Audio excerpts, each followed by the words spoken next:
Setelah itu ibunya nih, emaknya ini akan menarik bibir bagian bawah anaknya, lalu dilubangi sampai tembus dengan menggunakan pisau kecil yang sangat tajam dan tanpa bius.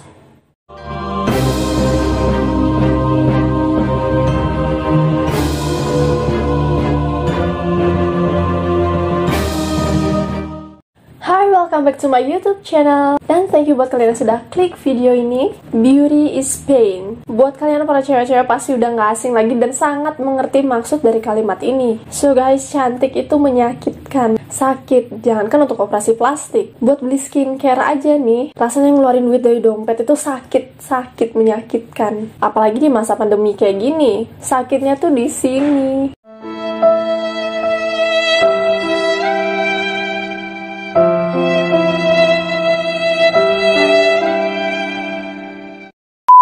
Tapi guys, untuk di beberapa daerah, di beberapa negara, cantik itu emang benar-benar menyakitkan. Sakit dalam artian yang sebenarnya ya.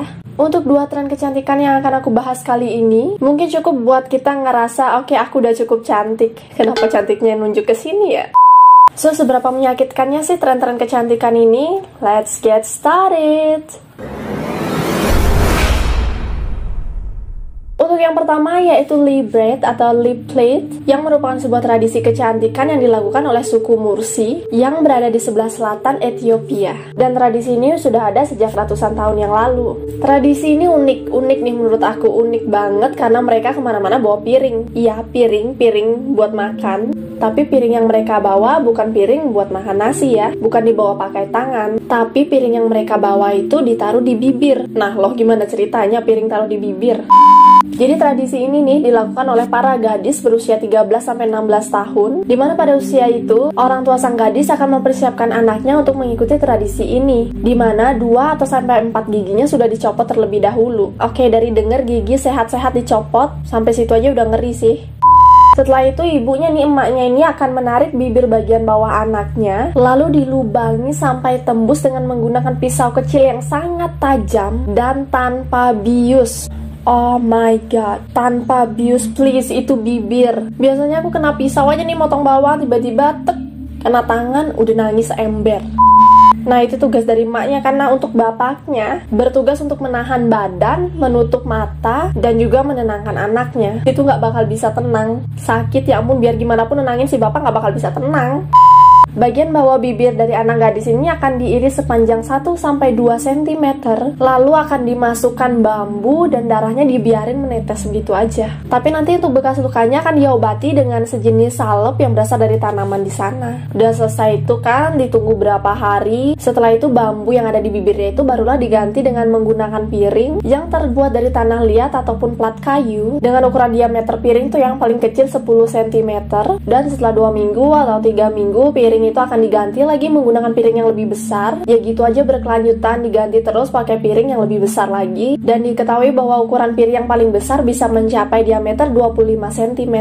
Jadi menurut mereka semakin besar diameter piring yang dipakai akan semakin cantik, dan juga menandakan bahwa wanita itu sudah dewasa. Cowok-cowok juga akan semakin hormat dengan wanita itu dan menandakan bahwa wanita itu sudah siap untuk menikah. Dan semakin besar piring itu, semakin besar juga mahar yang harus dibayar oleh lelaki yang akan meminang dia. Siap-siap kalian kalau mau minang orang dari daerah sana ya, kumpul-kumpulin duit, nabung dulu lah dari sekarang. Dan untuk orang yang sudah menikah, piring ini juga digunakan sebagai simbol komitmen dari seorang istri kepada suaminya, dimana piring yang digunakan oleh wanita yang sudah menikah itu adalah piring pemberian dari suaminya, dan piring itu hanya boleh dilepas jika suaminya telah meninggal. Nah itu kan kalau wanita-wanita yang udah menikah. Jadi kalau mereka nggak pakai piringan itu piring yang di bibirnya itu ya berarti suaminya sudah meninggal. Tapi kalau ada kalian ngeliat cewek-cewek nih, orang muda masih remaja gitu, nggak pakai piringan di bibirnya, mereka akan dianggap sebagai orang yang malas dan akan dikucilkan dari pergaulan. Dan ternyata tradisi ini masih dilakukan sampai saat ini, hari ini, detik ini masih dilakukan tradisi yang mengerikan ini. Aku kira ini tradisi udah selesai dong, udah dilarang atau gimana, ternyata masih tradisi ini. Oke, unik dan mengerikan. Next. Jadi lotus feet atau bone feet, kalau dijelaskan secara singkat nih, yaitu kaki yang dimodifikasi. Oke nih, makin aneh nih. Tadi kemana-mana bawa piring, sekarang kaki yang dimodifikasi. Biasanya aku dengar kendaraan, baju yang dimodifikasi, sekarang kaki. Oke.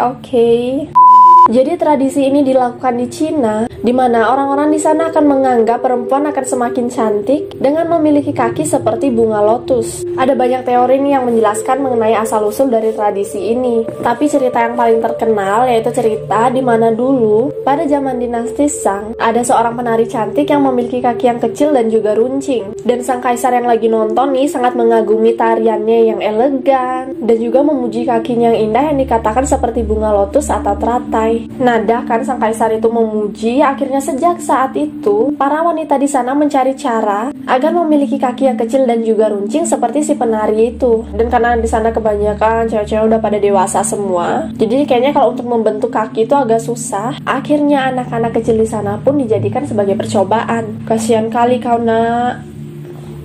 Dan diketahui bahwa tradisi ini juga sudah dilakukan selama bertahun-tahun, dan diketahui bahwa 100% wanita bangsawan di sana melakukan tradisi ini. Dan bagi orang-orang yang kurang mampu, kayak mereka yang bekerja di ladang atau bekerja sebagai pembantu, tidak akan mempunyai lotus feet atau kaki berbentuk lotus, tapi biasanya salah satu anak perempuan di keluarga mereka yang paling cantik pasti akan dididik dengan pendidikan yang tinggi, diasuh secara khusus, dan memiliki lotus feet agar nantinya bisa menikah dengan kalangan bangsawan.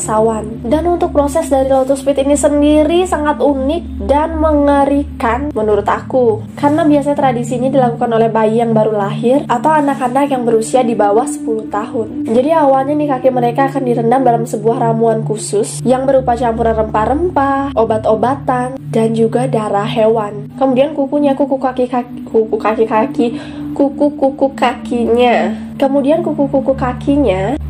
kakinya agak aneh ya.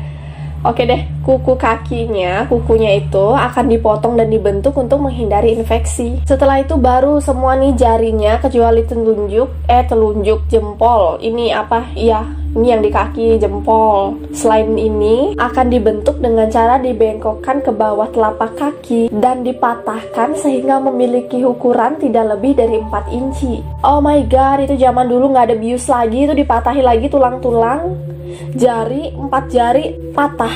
Oh my god, beauty is pain guys. Dan kan setelah dipatahin, kakinya akan dibungkus dengan menggunakan perban khusus yang juga sudah direndam dengan ramuan-ramuan tertentu. Jadi perban itu akan dibuka pada waktu tertentu untuk melihat kondisi dan menjaga infeksi. Dan ternyata jarinya ini bahkan dipatahkan lagi untuk mendapatkan bentuk yang sempurna. Oke, itu udah patah, dipatahin lagi, langsung menolak untuk jadi cantik nih kalau kayak gini ceritanya. Proses ini dilakukan selama bertahun-tahun, dan juga jarang orang yang mau untuk mengembalikan bentuk kakinya seperti semula, karena selain gak ngetren, prosesnya juga akan sama sakitnya seperti proses pembuatannya. Ya jelas aja, anggap aja udah dipatahin kayak begini, atau dipatahin lagi begini, sakitnya berlapis-lapis. Dan pada abad ke-18 nih ternyata terjadi pemberontakan yang dilakukan oleh suku Hakka di Cina, di mana mereka menolak adanya tradisi ini. Pemberontakan ini juga menyebarkan kebebasan manusia dan juga pencerahan. Tapi ternyata pemberontakan ini berhasil nih diselesaikan, damai kan, udah damai selesai. Sampai akhirnya banyak misionaris barat yang masuk ke Cina dan ikut menyuarakan kebebasan dan juga modernitas barat ya gitu ya, modernitas. Inilah yang menyebabkan banyak orang yang sadar, dan akhirnya muncullah gerakan anti lotus feet yang tersebar di seluruh Cina, dan tradisi ini pun resmi dilarang oleh pemerintah pada tahun 1912. Oke, itu dia tadi 2 tradisi unik kecantikan, unik, aneh, dan mengerikan. So guys, gimana kalian mau coba untuk tren kecantikan di beberapa daerah tadi? Tapi akan lebih bagus lagi kalau kita cantik bukan cuma di luar, bukan cuma penampilan, tapi juga dari dalam diri, dari hati, dari perbuatan. Jadi kan enak tuh cantik luar dalam gitu istilahnya ya.